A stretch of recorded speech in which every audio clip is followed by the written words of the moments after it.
Hi everyone, this is Poonam. आप सभी का स्वागत है मेरे यूट्यूब चैनल बीएड क्लासेस पर पूनम शर्मा। जैसे कि आपको पता है बीएड फर्स्ट ईयर की डेट शीट आ चुकी है। हमारे एग्ज़ाम अब जल्दी स्टार्ट हो जाएंगे। अब हमारे पास ज़्यादा टाइम नहीं बचा अपनी प्रिपरेशन को करने के लिए। तो जैसे कि आपको पता है मैंने आपको मेन पेपर 1, पेपर 2, पेपर 3 के इंपॉर्टेंट क्वेश्चन करा दिए हैं।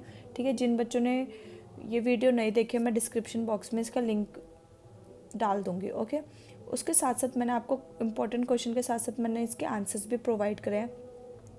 ये आंसर आपको कहाँ मिलेंगे? मैराथन क्लास में। ये मैराथन क्लास उन्हीं बच्चों को अवेलेबल होगी जिन्होंने मेरे चैनल को सब्सक्राइब कर रखा। तो जल्दी से चैनल को सब्सक्राइब कर दीजिए और टेलीग्राम चैनल जरूर ज्वाइन कर लेना, क्योंकि वहाँ पे ही मैं मैराथन क्लासेस के अपडेट वहीं पर ही देती हूँ। ठीक है, चलिए आज का हम सेशन स्टार्ट करते हैं। इस सेशन के अंदर हम बात करने वाले हैं पैडागोजी ऑफ ऑल सब्जेक्ट। ठीक है, जो पैडागोजी आपके मेथड पेपर में है, ये क्वेश्चन आपको हमेशा एग्जाम में देखने को मिलता है, वो आज हम क्वेश्चन डिस्कस करेंगे। ओके, तो इम्पॉर्टेंट क्वेश्चन है, ध्यान से समझिएगा। ठीक है, इन क्वेश्चन को जो मैं आपको करा रही हूँ इनको बिल्कुल भी आपको स्किप नहीं करना है। ये क्वेश्चन तो एटलीस्ट आपको ज़रूर करने हैं। ठीक है, सेशन को स्टार्ट करने से पहले जो बच्चे मेरे चैनल पे नए आए तो जल्दी से चैनल को सब्सक्राइब, लाइक, शेयर जरूर कर दें।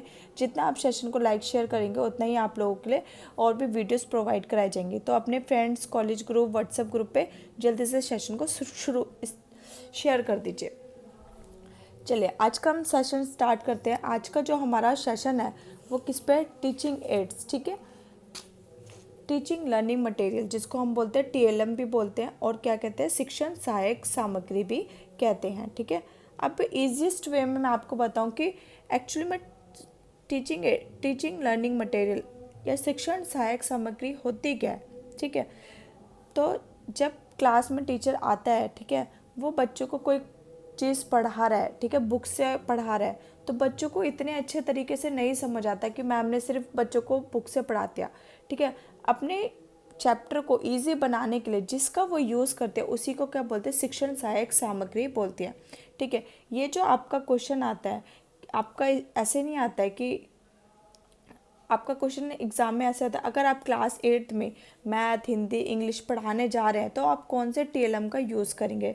ठीक है, जो टीएलएम होता है, ठीक है, शिक्षण सहायक सामग्री होती है, वो हमारे पढ़ाने के तरीकों को क्या बनाता है? ईजी बनाता है, जिससे बच्चे आसानी से जल्दी चीज़ों को सीखते हैं। ठीक है, जब हम कक्षा में पढ़ाने जाते हैं तो हम कैसे बच्चों को ईजिली समझा सकते हैं। ठीक है, तो इन सब शिक्षण सहायक सामग्री का हम प्रयोग में लाते हैं। ठीक है, इस सेशन के अंदर हम पढ़ेंगे इसका अर्थ क्या है, परिभाषा क्या है, उद्देश्य और महत्व क्या है और सावधानियां क्या है। ठीक है, इसको हम डिटेल में समझते हैं।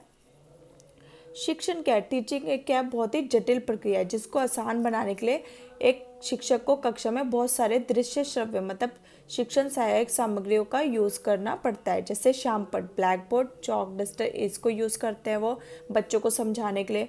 चित्र या फिर कोई पिक्चर दिखा दी जिससे बच्चे क्या कर सके, देख भी सकें, सुन भी सकें और जल्दी से चीज़ों को ग्रैब कर सके। चार्ट पेपर के द्वारा समझा दिया गया, मॉडल द्वारा आदि, ये सब क्या कहते हैं? दृश्य श्रव्य सामग्री और शिक्षण सहायक सामग्री भी कहलाते हैं।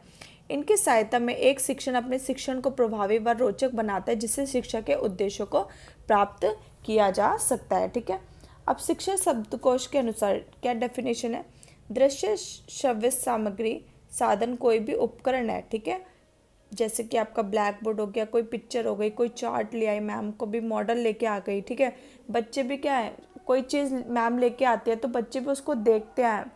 जब बच्चा देखेगा फिर मैम उसके बारे में डिस्क्राइब करेगी, बताएगी, तो बच्चे चीज़ों को ईजिली आसानी से चीज़ों को सीखते हैं, जिसके माध्यम से सीखने की प्रक्रिया को प्रोत्साहित किया जा सकता है अथवा सुनने या देखने की इंद्रियों के माध्यम से आगे बढ़ाया जा सकता है। अब टाइप्स ऑफ टीचिंग एड्स होते क्या है? शिक्षण सामग्री के प्रकार कितने प्रकार के होते हैं? 3 प्रकार के। ठीक है, पहले आता है श्रव्य मतलब ऑडियो एड्स, श्रव्य सहायक सामग्री जिसमें बच्चों के कान की इंद्रियां एक्टिव होती हैं, सिर्फ बच्चे सुन के चीज़ों को समझते हैं। दृश्य सहायक सामग्री जहाँ पे आँखों की इंद्रियां प्रभावित होती हैं। ठीक है, जिसमें जैसे कि श्यामपट्ट, बुलेटिन बोर्ड, ठीक है, मानचित्र, ग्लोब, चित्र, मॉडल, पोस्टर, फिल्म, ठीक है, स्ट्रिप्स आदि। अब दृश्य श्रव्य सामयिक सामग्री जिसमें ईयर और आई दोनों ही को देख के चीज़ों को समझा जाता है। ठीक है, जब बच्चे की कान और आँख की इंद्रियाँ एक्टिव होती हैं तब बच्चे जल्दी चीज़ों को सीखते हैं। ठीक है, ये भी क्या एक सहायक सामग्री है, जैसे दूरदर्शन, नाटक, टेलीविज़न, चलचित्र, फिल्में, कंप्यूटर, कठपुतली, डांस आदि। ठीक है, सहायक सामग्री के प्रयोग के उद्देश्य क्या है, क्यों इसको लाया गया है, ठीक है, और इसके लाभ क्या है, महत्व। अगर तीनों में से कोई भी आता है तब भी आपका आंसर क्या रहेगा, यही रहेगा। छात्रों के पाठ में प्रति रुचि जागरूक करता है। ठीक है, जब क्लास में मैम आती है, जैसे आपको मैम किसी कंट्री के बारे में बता रही है, ठीक है, तो मैम क्या किस चीज़ का यूज़ करते हैं, ग्लोब का यूज़ करती है। ठीक है, तो छात्रों के पाठ के प्रति क्या होता है, बच्चे इंटरेस्ट लेने लगते हैं। ठीक है, मैम ने साइंस पढ़ा रही है, ठीक है, किसी चीज़ का आई का पिक्चर बना दिया, मैम आई के बारे में बता रही है आपको, तो आई का उन्होंने ब्लैक बोर्ड पे पिक्चर बना दिया या फिर चार्ट लेकर आ गई वो। ठीक है, तो इससे क्या होता है, इसकी सहायता से शिक्षण अधिगम को रोचक एवं आकर्षक बनाया जाता है। सीखने की गति में सुधार होता है। ठीक है, बच्चे चीज़ों को जल्दी से सीखते हैं। ठीक है, छात्रों को अधिक क्रियाशील करते हैं। छात्र क्या होते हैं, ज़्यादा एक्टिव होते हैं और चीज़ों को जल्दी सीखते हैं। ज्ञान को स्थायी बनता है। ठीक है, जब बच्चे चीज़ों को देखेंगे सुनेंगे तो क्या होगा, ज्ञान क्या होगा, स्थायी होगा, चीज़ों को जल्दी सीख पाएंगे। जटिल विषय को समझने में बहुत सहायक होते हैं, जो डिफ़िकल्ट सब्जेक्ट होते हैं। ठीक है, अगर हम टीएलएम का यूज़ करते हैं, ठीक है, शिक्षण सहायक सामग्री का यूज़ करते हैं, तो बच्चे क्या है, जटिल विषयों को भी समझने में बहुत हेल्पफुल रहता है। अमूर्त पदार्थों को मूर्त रूप करता है। ठीक है, जो अमूर्त चीज़ें हैं, जैसे कि अमूर्त क्या होता है, जिसको आप देख नहीं सकते हो, सिर्फ महसूस करते हो, उसको क्या कहते हैं, अमूर्त। जैसे मैंने आपको फर्स्ट एड बॉक्स के बारे में बताया। ठीक है, ये क्या है, अमूर्त है। जब मैंने वो चीज़ को दिखा दिया कि देखो ऐसा फर्स्ट एड बॉक्स होता है, तो वो क्या हो जाता है, मूर्त रूप होता है। बालकों के निरीक्षक शक्ति का विकास करता है। ठीक है, बालकों की जो ऑब्जर्वेशन की शक्ति होती है उसको डेवलप करता है। छात्रों को सर्वगुण विकास में सहायक करता है, क्योंकि इसमें सारी इंद्रियां क्या होती हैं, एक्टिव होती हैं। बालकों की इंद्रियों के परीक्षण में सहायक होता है। अब है कि शिक्षण सहायक सामग्री प्रयोग करते समय ध्यान देने योग्य बातें या सावधानी। जब टीचर टीएलएम का यूज़ करे तो टीचर को हर चीज़ के बारे में प्रॉपर जानकारी होनी चाहिए। ठीक है, जो क्लास में टीचर क्या है, टीएलएम का यूज़ करे, ठीक है, उसको यूज़ करना ही नहीं आ रहा है कि कैसे यूज़ करें, तो बच्चे कहेंगे ये क्या हमको पढ़ाएगा, है ना, इसको तो खुद ही नहीं आ रहा है। ठीक है, तो इसलिए चीज़ों को टीचर सहायक सामग्री को यूज़ करते समय ये सारी बातों को ध्यान जरूर रखना चाहिए। ठीक है, ये सामग्री छात्रों के अनुभव, समझ, आयु, रुचि के अनुसार होनी चाहिए। जो भी सामग्री टीचर यूज़ कर रहा है, कौन सी क्लास में स्टूडेंट है, उसके अकॉर्डिंग ही यूज़ करना चाहिए, उसके समझ रुचि के अनुसार ही उस टीएलएम का यूज़ करना चाहिए। सामग्री पाठ्य पुस्तक व विषय से संबंधित होनी चाहिए। ठीक है, अब जैसे कि मैम पढ़ा रही है हिस्ट्री और लेके आ गई ग्लोब, ठीक है, तो ये क्या गलत टीएलएम है ना, तो ऐसे टीएलएम का यूज़ नहीं करना चाहिए, सही सामग्री का यूज़ करना चाहिए सही विषय के लिए। ये छात्र को प्रेरित करने वाली हो। ठीक है, जिससे छात्र क्या हो, प्रेरित हो।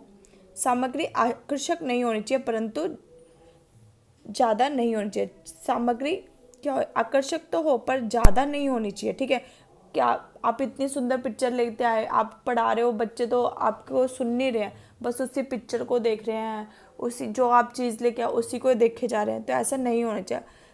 आकर्षक होनी चाहिए पर ज़्यादा नहीं होनी चाहिए। जितनी देर आवश्यक हो उतनी देर ही उसको प्रयोग किया जाना चाहिए। ठीक है, ताकि जो आप पढ़ा रहे हो वो चीज़ों को जल्दी से समझ पाएँ, उसे प्रयोग करना आसान हो। ठीक है, कोई भी टीएलएम यूज़ में ला रहे हो, ठीक है, तो उसको टीचर को प्रॉपरली उसका प्रयोग करना आना चाहिए। ठीक है, और वो ईजी हो।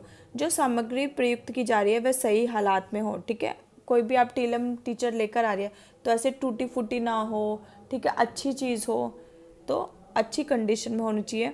उपयोग से पूर्व शिक्षक को एक बार उस सामग्री का कृत्रिम वातावरण में अभ्यास कर लेना चाहिए। ठीक है, जब क्लास में टीचर टीएलएम का यूज़ कराने वाले हैं तो टीचर को पहले से एक डेमो कर लेना चाहिए कि वो टीएलएम का यूज़ सही से हो पा रहा है, वो अच्छे से उसको यूज़ कर पा रही है या नहीं। ठीक है, सामग्री के प्रभावशाली उपयोग के बारे में समझ सावधानी ध्यानपूर्वक पढ़ लेनी चाहिए। ठीक है, जो भी टीएलएम का यूज़ करने वाले हैं उसके बारे में प्रॉपर जानकारी और होनी चाहिए।